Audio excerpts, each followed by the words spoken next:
Mofai don finally arrest Bobrisky, former PA for Ivory Coast, so wey come out come accuse Mofai and Bobrisky, say two of them dey fuck. Abeg see am here, wahala be like bicycle, cloud chasing goes wrong. 2 seconds, billionaire BDS operator Mofai don arrest Bobrisky SPA Oye for Ivory Coast. Una see am say Bobrisky, but wetin happen now be say Oye na come my life as they arrest her, say Mofai send people to come kidnap her. Una go see am here, una go see am where I go paste am, where Oyo abi Oyi, I don't know how to pronounce that her name very well. Oyi say she come out to come say Mofai send people come Ivory Coast come kidnap her today. My correct people, I know wetin dey happen for social media since last night, where Bobrisky former PA come out come accuse Mofai and Bobrisky. See am here, she go live, see am. He send people to kidnap me.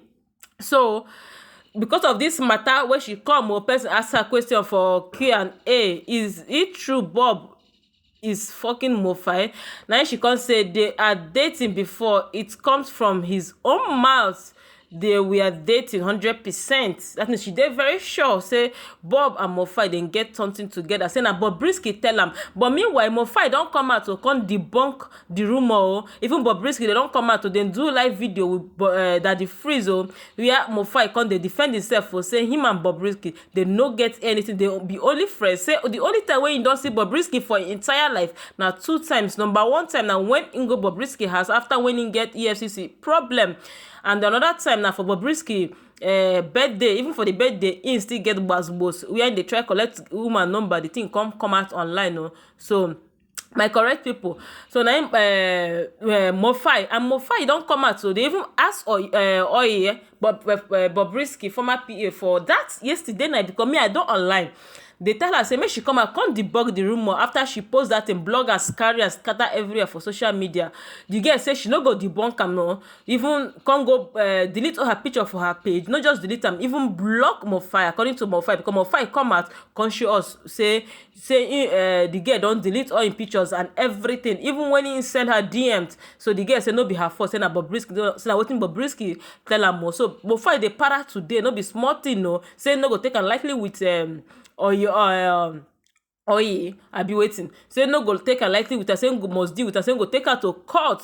Say I hope say she get 200 million to go for the case for defamation of character. So now Mofai come out, so no be small thing, no. Even Bobrisky too. My Mofai reach out to Bobrisky. They tell Bobrisky men come debunk the rumor. Now Bobrisky called the holler for Mofai for one voice call like that wey leak when Mofai drop that same night when you reach out to Bobrisky. Men come debunk the rumor. Say 2 of them no get anything in common, no be small thing, no. So this morning now that the Freeze come out, so come carry the matter for head, come call the 2 of them for live video. Even Mofai wife come out to say nothing dey happen. Say the only time where Mofai, according to Mofai and Bobrisky, say the only time they don't see before, say na 2 times for their life. So finally me I dey pity for Bobrisky former PA now, because we don't know how truthful this thing be, whether na wetin Bobrisky tell her, because everybody knows say Bobrisky too dey make mad. If she too dey make, no, I be him, una sorry, nobody will dey confuse na him or she.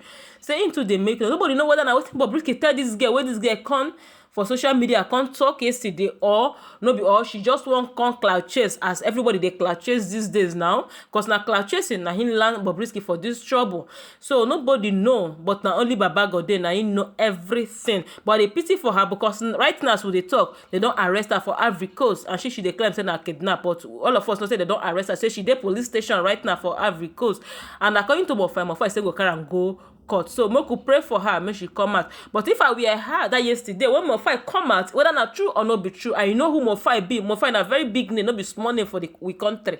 If I come out, just come debunk the rumor, because you know they there, you know any evidence. Now Bobrisky sabi make noise for social media, sabi make mad. It's possible say now waiting don't go make mad to reach where that girl. Then the girl come and come yaka. Not be even only Mofai, even Tonto Dike, say Tonto Dike. I bet make I play the video where Mofai and Bobrisky Bob, I beg, now you go fit clear me for this matter. Please help me and clear Mofai on this matter. Talk. Daddy Freeze, can you hear me? I can hear you. This thing never happened. Me and Mofa, we are only friends, so nothing is happening. Do you understand? People should open your ear and listen. This is the very last time I'm going to say this. That was when Nkechi said that, oh no, Mofa and I are just friends and nothing more. Even I'm sure if Mofa's wife is on this live, Ajia, she knows that me and Mofa are just friends. Come, we are just friends. Of course, Daddy Freeze. Confirm. She knows we are friends. They don't ever see my video with Bob inside room saying I me there inside. Which evidence now get? Say me and Bob they see. 2 times now I don't see Bob for my life. 2 times. Now this 2 times. I'm dead. 2 times. Now you know that person that they lie on. I told Bob, I purposely they cry. I told him, Bob, please don't post me and say babe again. If you are going to post me, maybe on my birthday. Bob, nala lie? No. La bonne, c'est pas lui qui a donné les informations que Bobris est en train de mourir au Nigeria. Est-ce que c'est vrai? Que Bobris est en train de mourir au Nigeria, c'est en train de sortir sur. Après, on attendait quoi? C'est un menteur, il ment. Il a vu comment il a fait sortir mes bruits, c'est pas tout.